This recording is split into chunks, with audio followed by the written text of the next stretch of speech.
Welcome to Marketing Demystified, the podcast that connects the dots for business leaders to drive revenue through effective marketing strategy.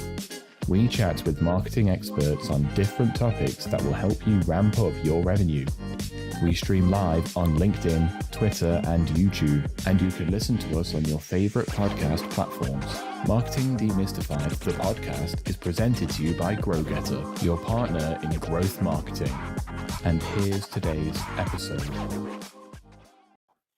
Hello, everyone. Are you ready to be inspired, informed, and empowered with actionable tips to transform your marketing game? You're in the right place. Welcome to Marketing Demystified. I'm your host, Jem Mancusi, CEO and co-founder of GrowGetter, your growth marketing partner. And as we all know, after yesterday's episode, consumer trust is a business differentiator and competition for attention is fierce. We heard plenty of tips on the topic of trust building, so let's continue to find out how brands can stand out by showing up authentically. That's what we'll uncover today with renowned brand positioning expert Kathy Galloway, known as the Clarity Wizard. Kathy has over 20 years of hands-on experience in the CPG industry across 30 plus product categories. She's helped countless brands align their messaging with core values, create meaningful consumer connections, and stand out authentically. Welcome to the show, Kathy. Hi, Jen. Thank you so much for having me. I'm excited to chat with you. Me too. I'm excited to chat with the Clarity Wizard. Can you tell me how you got that name? Yes, I think actually someone said it to me once after a workshop. I get a lot of names thrown at me after workshops, brand doula, brand therapist, and someone said, "You're like a wizard at clarity." And I thought, wow, that's such a great way to describe a lot of what I do, which is I just have this sort of zone of genius and natural ability to see both the forest and the trees and really take big ideas that feel overwhelming and complex and simplifying them down to the most important point. And that is really valuable when we're talking about positioning and communicating to a consumer. So the Clarity Wizard was born. I love that. And like you said, the simplicity piece is such a critical part of it, taking something complex and simplifying it. It's the only way that people are going to understand what you're trying to tell them. So it's so interesting. So tell me what you think are some of the biggest challenges that you see brands facing when they try to show up authentically, specifically in their marketing. Yeah, I think the biggest piece of the puzzle when it comes to authenticity, and maybe important for us to pause and stop and talk about what is authenticity even. Yeah. The way I think of authenticity is that a consumer can't call BS on you. That's really the layman's term of you're authentic, you're showing up in a real way and providing a point of view, a perspective, and a solution that feels like it belongs. And to me, the first and biggest issue with not showing up authentically is that sometimes people just don't have a point of view. And a point of view, I mean, what is it that you are trying to do in this world? What is your purpose? What is your mission? What is it that you're showing up for? Why have you created this body butter, this energy drink, this new line of nail polishes? Why have you done this, and why should anyone care? And having that sort of that instinctive perspective on the category, on the consumers you serve, and why you have something of value to offer is where authenticity starts. If you are here because you want to make a gazillion dollars, you want to get promoted to CMO, you want to sell your company for, $1.2 billion, like someone has done recently, then authenticity is not the thing, right? If that's all that you are here for, it doesn't feel authentic. It feels like you're here for something else. And so what's your point of view? What's your perspective? Why are you waking up every day to do this work? That to me is the biggest flaw in not having authenticity. Yeah, that's so interesting. And it really does align with a conversation we had yesterday on the show about trust and how, it creates this, like what you were saying about like a customer can't call BS on you. Like it creates a level of distrust in your brand and in your business that people aren't sure what you actually are going to do for them. And so that authenticity is really the key to, establishing that Yeah. that authenticity. Yeah. Now, And how do I would add, Jen, sorry, to build on that, I think the word authenticity, unfortunately, has been, I don't want to use the word bastardized, feels so intense, but it has been diluted. It's probably the best way to say that. It has been diluted over the years because um, we try to place the onus of authenticity in so many ways and places where it doesn't necessarily need to be. Often we hear people talking about authenticity in the way that a brand is talking about a particular topic, whether that be social justice or climate change or what have you. Um, but none of that matters if at the core of your organization you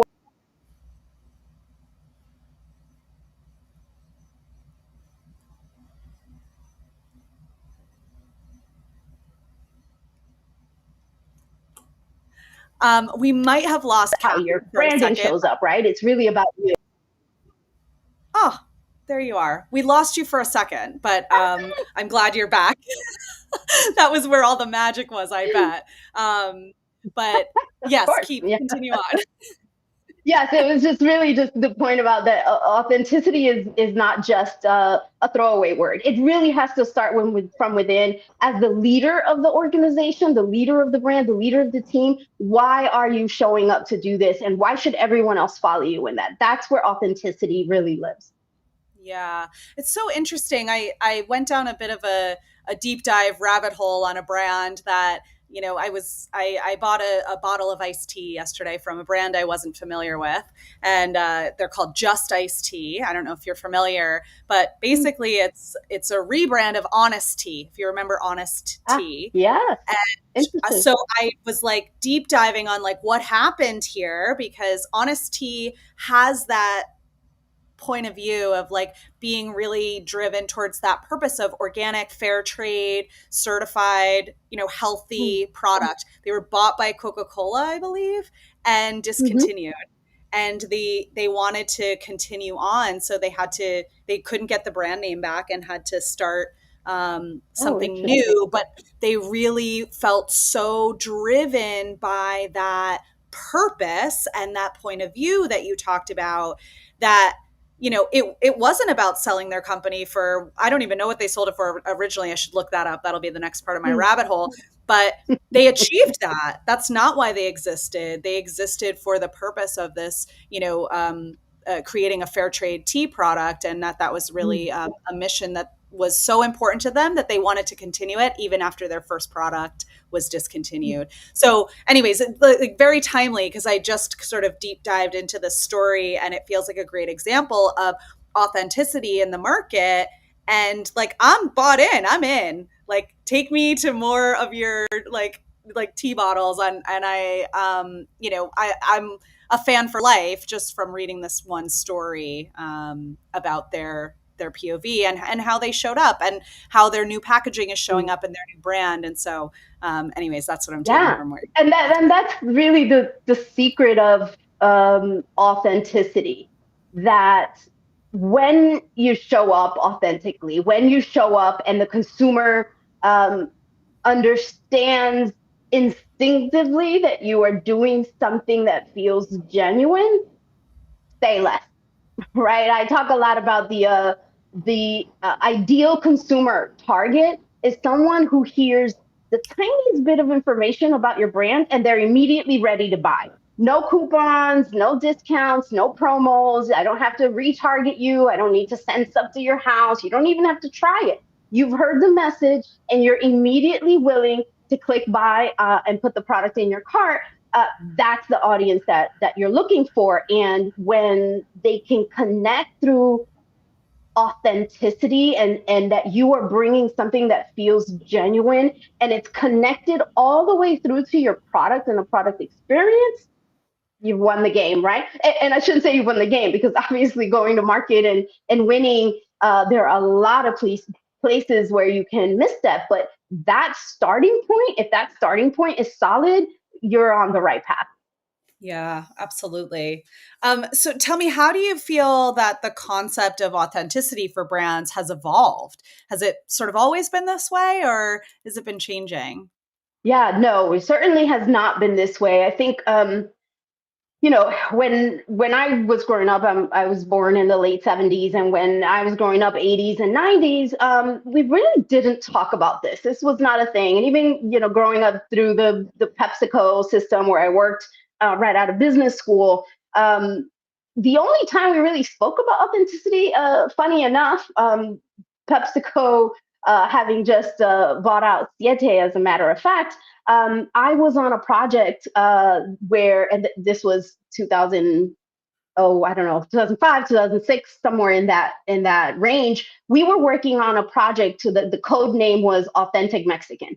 And it was an attempt for a company like Frito-Lay that had this huge trademark of Tostitos to find a connection and a kind of authenticity, even though we weren't using that word for the brand at the time, this authenticity as to why we are as an organization in this space, and it was really hard to do. And I Mm, think what made it so hard, and comparing that now to what has happened with Siete, for those that don't know, was recently bought out by PepsiCo, and they got a $1.2 billion deal, which is so fantastic for the Siete family, the Garza family who launched Siete, is that the Siete brand really represents what we were trying to very poorly do at the time, is to bring something that felt authentic. And I think what we've learned in these 20 years that I've been in the CPG world is that you can't manufacture authenticity. You mhm. can't take 5, 6 brand managers in your corporate office and say, go into this room and create a workshop and figure out how we do authentic Mexican, because that's not what authenticity is. That's not to say that a company like that or any company can't launch products into a space where there's not a natural connection for that organization. It's really more about, why are you doing it? What is the Mm, purpose, and what does this mean for the organization, and how does the consumer appreciate that, right? Looking back on that, I think I might have pushed the organization to think more about the kind of larger positioning for Frito-Lay as an organization, is that they wanted to make people happy. It's really what they do. All of their products are about making people smile. If I remember correctly, one of the taglines was like, fun for the fun of it, or fun for you. It really was about leaning into that. And that's authentic to Frito-Lay. So mhm. continuing to lean into that is what makes sense. And that is really where the evolution of authenticity has come, is that founders and the world of startup brands that's only maybe at best 10 years old, but probably more like 7 or 8 years old, where we really started to see these founders show up. That's what they taught us, is it's got to be you. It's got to come from a genuine place that again, the consumer can call BS on or not. They know if it's a corporation, you're not hiding anything. So what is that version of authenticity for a company that's 50 million, 100 million, or even $10 billion in size, that makes this work for them? Yeah, I love that, like, sort of finding the genuine connection with your company rather than trying to manufacture it. Mm. Like in your description of sort of, go into have a workshop on finding authenticity with a Mexican target audience, like that's not something that you can workshop, but there is a connection that you can create there, and the reason why, like you said, like finding that, it I mean, it makes it authentic, right? You can't create Exactly. authenticity, but you Yeah. can do it in an authentic way. I don't even know if that's the right way to Yeah. say it. Um, Yeah, exactly. And this is where really purpose shows up, right? What is the purpose of your organization? Let's say your organization, $250 million business. You've got an assortment of products, a portfolio that's doing well. Why do you exist? Why do we need this company to do this thing that you're embarking on? Why are you the right one to do it? What is the purpose that you ultimately, with all of these products, all of these initiatives you have, what is the impact you intend to leave? that is your source of authenticity. Yeah, absolutely. And do you feel like that is something that is consistent? Like, you've worked across 30 plus product categories. Is it a universal principle of authenticity that applies across all industries? Are there differences that people should look out for? Yeah, absolutely. I think the principles of this are universal, regardless of industry category. You could be working in healthcare, you can be, especially healthcare, you can be in the automotive space, you can be selling CPG. It really doesn't matter, because at the end of the day, authenticity is about a genuine connection with a human being. It's not about what you're selling to them. It's not about the category. It's not about the competitors. It's not about the new technology, the innovation. It really doesn't matter. It's not about any of that. It is about that connection and the realness that a consumer sees in you as an organization and you even as a leader, and that it trickles then down into all of the things you do. If we start from a place of purpose, everything else will naturally click all the way down. I just saw yesterday a commercial for the Dove Beauty Bar, Mm. and I was just so impressed by their long-standing commitment to their purpose, which is, and these are my words, not theirs, which is, beauty. Beauty is in all of us. It doesn't matter what you look like. We're all beautiful in your own way, and you've got to find that way that makes you feel good about yourself. And oh, by the way, here we are creating an assortment of products that help you do that. The beauty bar commercial was featuring women of a certain age, which, by the way, these days we don't even know what that age is, right? Recently learned about the Golden Girls and how they're all like my age. Like, what is aging anyway? Whatever that age might be. They showed these women who were kind of stylish in their own way. You see them and you can tell that they have a point of view, and that they live their life the way they want to. And what I got from this commercial is um, Dove continues to be authentic and genuine in their desire to showcase women who are beautiful in any range of way. And that trickles down to their product. And as a matter of fact, it kind of starts with this most basic of products of theirs, which is the beauty bar, which I imagine has really high margin, but the thing costs like $3 or whatever it is. So it's this not making them rich by any measure, but it is a representation of that authenticity, of that purpose. And again, it doesn't matter what you're selling. What matters is the heart that you are bringing to the table. Yeah.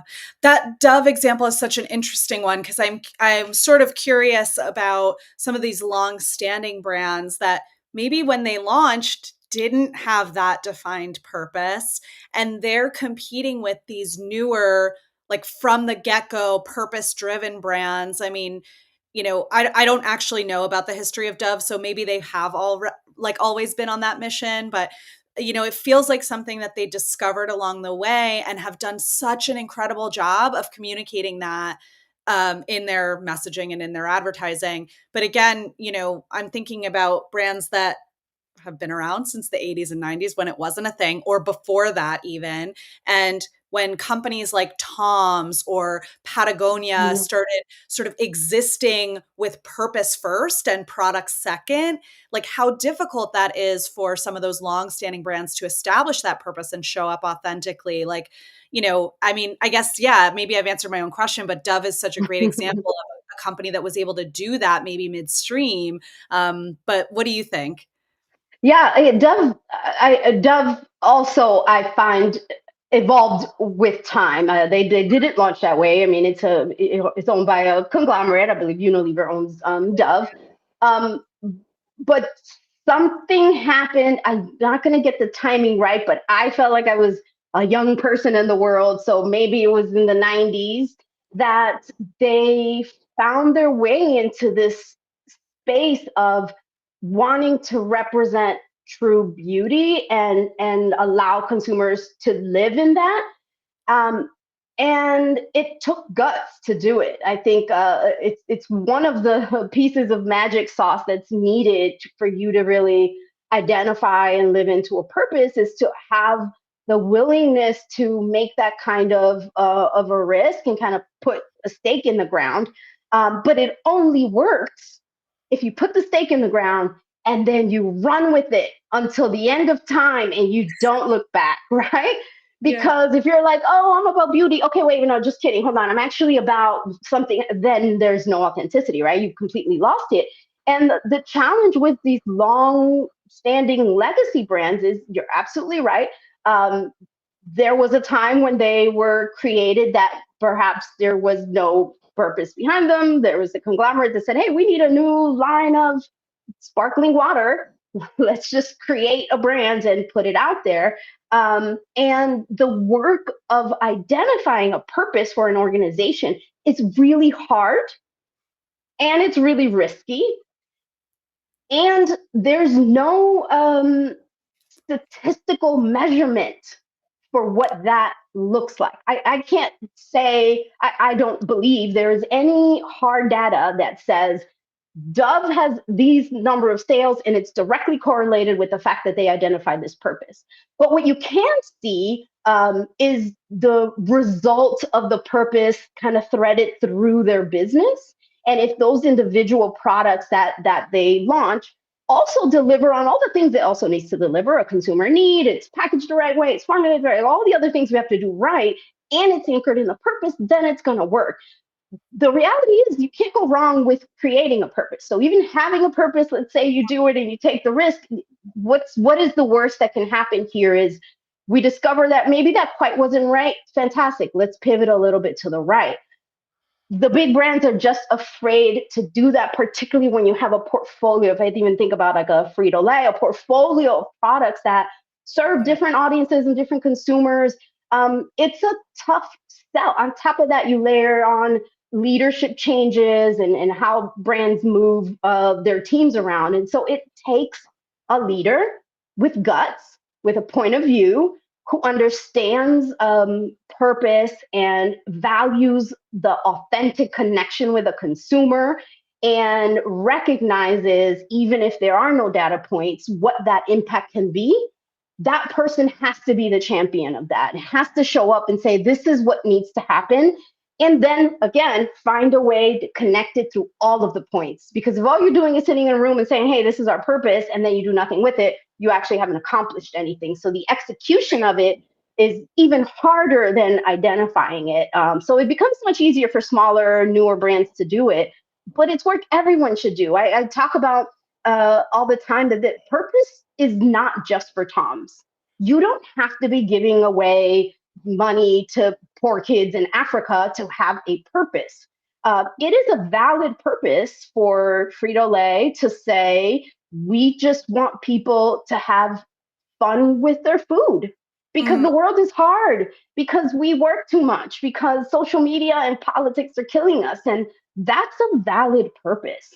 And so what you're really just leaning into is a thing that feels right for you as a leader, as a business owner, and for the consumers that you want to serve. Yeah. I love that. That makes it feel a lot less scary, right? Like it doesn't have to be that it's a purpose isn't necessarily philanthropy, right? It doesn't A have to social mission, right? It doesn't have to be right. a social mission. Yeah. It just has to be at that point of view. I think that's such an important distinction. Mm. And now you've spoken in the past about the art and science of brand positioning. How do you define those and then bring them together to craft authentic brand messages? Yeah, it's definitely a balance of the two. I mean, there's very clear science around it, in that, and I use the term science loosely, in that there are frameworks and methods by which we ensure that we create clarity around who you're selling to, what you are selling them, and what they should care, why they should care. That really is the sort of baseline for what positioning is. And having frameworks and methods and experts who have broad experience and understand the consumer ecosystem, super helpful. But that only takes you so far. Then there comes a point where your intuition, your point of view, your desire, your ambition, your connection to the audience that you hope to attract, that is the art that has to complement the science. Yes, I need to know what my competitors' share looks like. I need to understand what kinds of distribution I could get. I need to know how much money I'm going to invest in this, but I also need to know, why does this feel good for me? Why do I want to wake up and do this? Why should my team do this? Why should I ask people to work 60 hours when they have a salaried job, which most brand marketers do? That art piece has to show up in helping you to find those words that ultimately convey that authenticity and that genuineness that is coming from the brand and the brand team. And it's hard for folks who don't have this experience and haven't done it. If you personally haven't participated in that sort of brand building type of exercise, it's really hard work.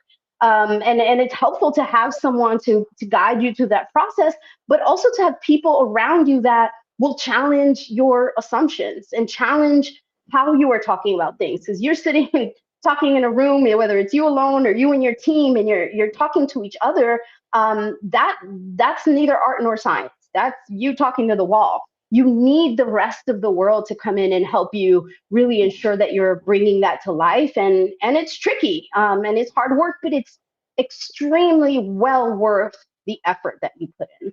Yeah, for sure. And I feel like too, even just a focus on it and a focus on doing it the right way is a start, right? Like Mhm. an attempt, like just the desire to come up with the point of view is Exactly. a big part of it. I mean, I've seen brands do it really, really wrong because it's just evident they've made no effort to get there, to find that point of Yeah. view or authenticity. And there's a bunch of content going around viral right now around that the Dragon's Den show, which is like Shark Tank in Yep. Canada.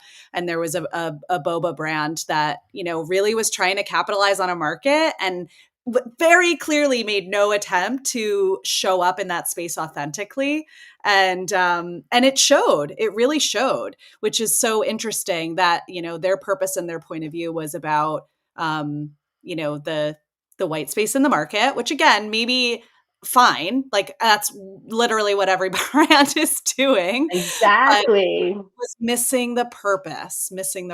Exactly. Yeah. It's I think what I would have wanted for them, if I'd had the opportunity to mentor them or coach them or work with them as I do with many brands, I think the push I would have given them is, but why boba for you?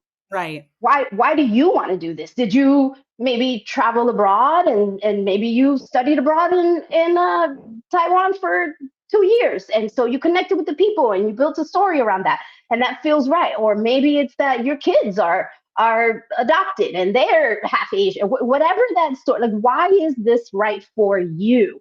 Right. Yes, there's a big white space. Yes, there's a market, but why are you doing this? That's the piece of the story that is often missing, and I'm actually sad that this happened to them in the way they did, because we know these days social media is just brutal. Even if they needed to learn the lesson, they're going to learn it in a very difficult way, which is sad Yeah. about the times that we're in now. However, they needed to learn it, and I hope they take that and turn it into something else, whether that's go find another co-founder who's Asian, or sell the business to someone else. Whatever that net result is, I hope it delivers a lesson for them that they can take into their whatever their next business is, and that the rest of the world can learn from that. Again, you don't have to be the person who originated, or you don't need an origin story is probably the best way to do it. You don't need an origin story for that, but you do need a reason why. I need to know why you would do this and why I should buy yours over, for example, there's a company called Twirl Boba Tea that was founded by two Asian women. I know why they're doing it. They grew up with this. They understand it. They connect with it. So that makes sense. And that's what consumers are looking for. And I love your point a minute ago about just making the effort. I think the attempt to get it right gets you a lot of points with consumers. I talk about sustainability this way with a lot of my clients, in that, yeah, my packages are recyclable, or maybe I use too much water, or we generate a lot of energy. Got it. But what are you doing to get to the right place? And can we talk about that? I can't be perfect today, but I'm working towards it. And what is that intention that is getting me towards the place that ultimately I know I want to be, and that I know my consumers want me to be? The intention is half of authenticity, if not more, right? Yeah, absolutely. Absolutely. And how do you think this all connects with, what the businesses are being tracked on, sales targets, stakeholder Mm. expectations, and things like that? Mm. I love this question because um, we've falsely created a narrative around purpose and authenticity that is directly tied to a social mission, aka I got to give somebody money. Mm, I remember while I was at PepsiCo in the early 2000s, it was a lot about like, we're working on the Sun Chips brand. Like, we need a purpose for Sun Chips. Who do we give money to? How do we give money to somebody? I worked on the Lay's brand. We had a partnership with the Make-A-Wish Foundation because we got to give money to somebody. We got to show that we're doing something positive in the world. Um, However, that's not the only way to be authentic, to show up for your consumers, to have an impact in the world. And it needs to be the right fit for your organization. But once you get it right, everything else falls into place. As a matter of mm, fact, you don't even have to get it right. Once you make an attempt, once you start going down the path with good intention, with a genuine desire to make an impact in the world, the rest of the pieces actually fall into place. It is not against sales, it's for sales, right? yeah. The reason that we are selling is because we're connecting with somebody. I like to help my clients pivot their mindset away from I am building a business that is going to generate revenue, to a mindset that says I am building a brand that is going to connect with someone who wants to engage with my business. And in that way, I'm creating a relationship with them, and there's value exchanged. I'm giving you a product you love, and in return, you are paying me money. That is a value exchange in which both sides needs to have something equal. So yes, I need to measure my revenue and my share and my profitability. I got to be on top of my P&L. Certainly, that's just good business management. Sure. But that's not the only thing that we're doing here. What we're really doing here is making people happy. We're giving people products they need, solving their problems. So focus on that and use that to fuel your purpose, and use the purpose to fuel your work, and the Yeah. sales will come, right? I'm Yeah. oversimplifying it, right? Because there's a lot more to selling products than just that, but that's really what purpose does for a business. So I don't buy this purpose over sales or any of that kind of conversation. They work together, not against each other. I totally agree with you. I think if this sort of work is done properly, it actually makes sales easier. And Yeah. you're right, it's not the only thing. Like, you can't just establish a purpose and then the products sell themselves, right? You still need all Right. the work, but ideally it makes it easier to do that work. It's not, you're not convincing people to buy your product because you have built a connection with them. You said it earlier that, like, you just have to tell them one thing about you that they just buy it. They don't need a coupon, they don't need a special offer, they don't need any more research. They're just bought Right. in. You can get them to buy in on the purpose. It just makes the other stuff easier. Absolutely. And aren't we all just trying to make this a little bit easier, right? Because running and owning a brand, it is hard work, whether it's your company or not. This is really hard. So don't you want to wake up every day and say, look, this was a hard day, but I know that today I sold 17,433 units of my product, and that's 17,300 people who are now going to have this moment that they can feel good about with whatever this product is I'm selling them. And leaning into that focus as a business owner, as a brand leader, it really can change the way that you approach your day-to-day work. It's parallel to someone who works for the American Heart Association, or whatever these philanthropies might be, right? I know I'm helping people live longer lives. That makes me want to do that work.